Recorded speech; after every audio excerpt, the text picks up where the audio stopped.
इस जंग को 4 महीने हो चुके हैं। यमन ने Israel, America, France, Britain, Germany और नॉर्वे सहित वर्ल्ड सुपर पावर की हालत खराब करके रख दी है। एक तरह से इसने अमेरिका को भी हरा दिया है। दोस्तों, लाल सागर में ब्रिटेन और अमेरिका मिलकर हूती विद्रोहियों से खुलकर लड़ाई लड़ रहे हैं। दोनों देशों ने मिलकर लाल सागर में हूती विद्रोहियों की हरकतों का करारा जवाब दिया है। यह हूती विद्रोही नवंबर से ही लाल सागर में जाने वाले अंतर्राष्ट्रीय मालवाहक को निशाना बना रहे हैं। यमन के विद्रोहियों के ठिकानों पर इसी कारण से अमेरिका और ब्रिटिश ने मिलकर हवाई हमले किए हैं, लेकिन यमन के हूतियों ने भी दोनों देशों के ठिकानों पर पलटवार किया है। बौखलाए हुए हूतियों ने अमेरिकी जहाजों को निशाना बनाकर एंटी शिप क्रूज मिसाइलें दागी हैं। आपको बता दें कि अमेरिकी वायु सेना ने हूती ठिकानों पर पहला हवाई हमला करने के बाद कहा था कि उसने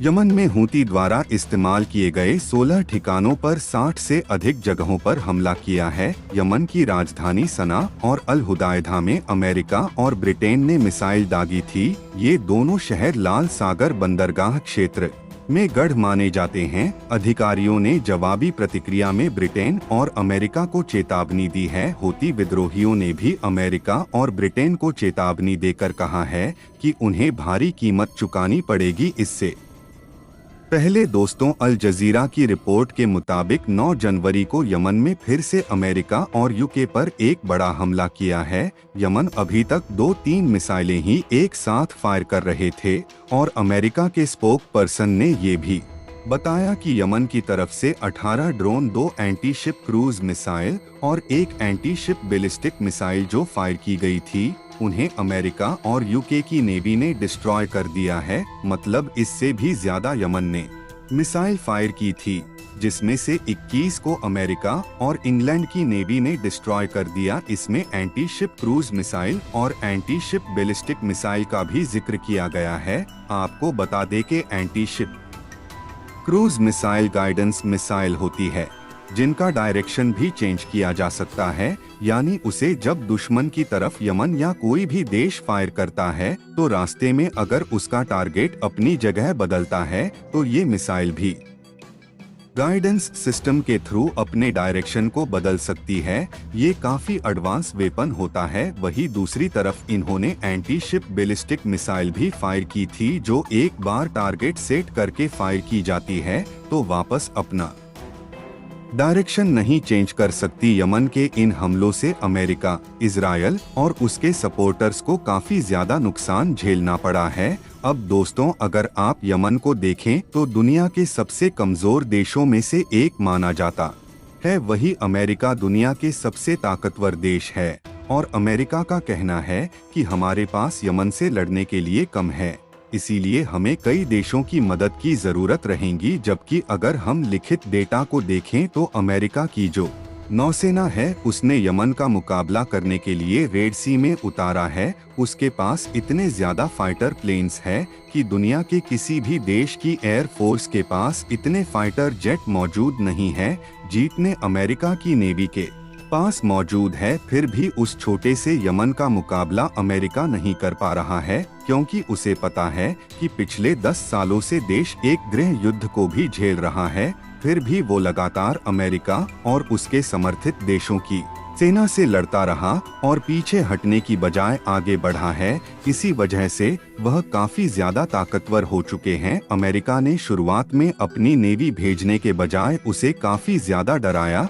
और धमकाया था, क्योंकि रेड सी क्राइसिस की वजह से पहले ही रशिया और यूक्रेन वॉर के मार झेल रहे हैं। यूरोप पर और भी ज्यादा महंगाई का प्रेशर बनता जा रहा है। दोस्तों, रशिया भी दुनिया के सबसे बड़े तेल उत्पादक देशों में से एक है और यूरोप ज्यादातर एनर्जी रूस से आती थी और रोज यूक्रेन युद्ध की वजह से यूरोपीय कंट्रीज अमेरिका और अपनी खुद की पॉलिसी को इम्प्लीमेंट करने के चक्कर में रशिया पर बहुत ज्यादा प्रतिबंध लगा चुकी है। इसी वजह से चाह कर भी रूस से ऑयल को इंपोर्ट नहीं कर सकते हैं, तो वहां पर फ्यूएल के दाम ऑलरेडी रहे थे। उन्होंने मिडिल ईस्ट से और भी ज्यादा ऑयल इंपोर्ट करना स्टार्ट कर दिया, जिसमें से अल्जीरिया भी एक ऐसा देश है और अल्जीरिया एक ऐसा देश है जिसने इसराइल के ऊपर ऑफिशियली वॉर डिक्लेयर कर रखा है। वो जंग नहीं लड़ रहा है, लेकिन लिखित रूप से उसने इसराइल के खिलाफ जंग डिक्लेयर कर दी थी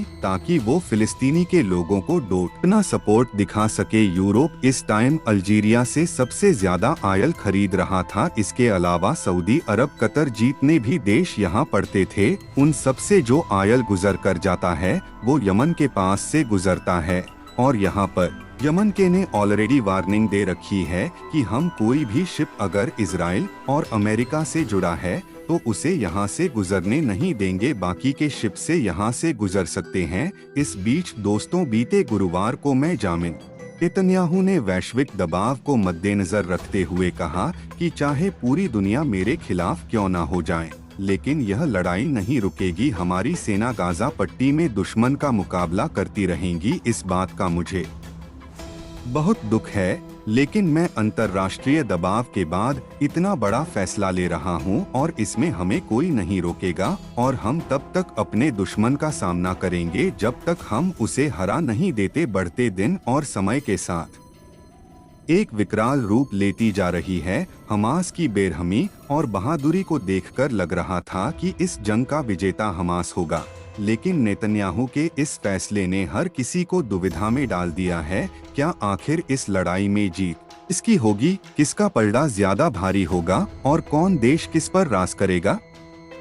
क्योंकि एक तरफ इजराइल है जो कि हार ने यह हमले रोकने के लिए तैयार नहीं है, वहीं दूसरी तरफ हमास के लड़ाकू ने भी एक ऐसी चाल चली है जिसे देखकर हर कोई बौखला गया है। भले ही हमास इजराइल जैसे देश के सामने एक छोटी सी पार्टी है, लेकिन इसकी ताकत को हमें कम नहीं समझना चाहिए। कुछ ही समय पहले हमास के लड़कों ने एक ही झटके में न सिर्फ इस्राएली टैंक को धुएं में उड़ा दिया था, बल्कि इस्राएली सैनिकों को भी मौत के घाट उतार दिया था। बेंजामिन नेतन्याहू ने बताया कि हमास के हमलों में करीब 10 इजरायली सैनिक मारे गए थे। वैसे हम सब अच्छे से जानते हैं कि बेंजामिन नेतन्याहू अपने नुकसान को कभी खुलकर नहीं बताते हैं। वो हमेशा ऐसा दिखाने की कोशिश करते हैं कि उन्हें दुश्मन से बहुत कम खतरा है और उनके देश में इस जंग से ज्यादा असर नहीं पड़ रहा है। आज की वीडियो में बस इतना ही। उम्मीद है कि वीडियो आपको पसंद आई होगी। अगर वीडियो इन्फॉर्मेशन लगी हो तो इसे लाइक करिए,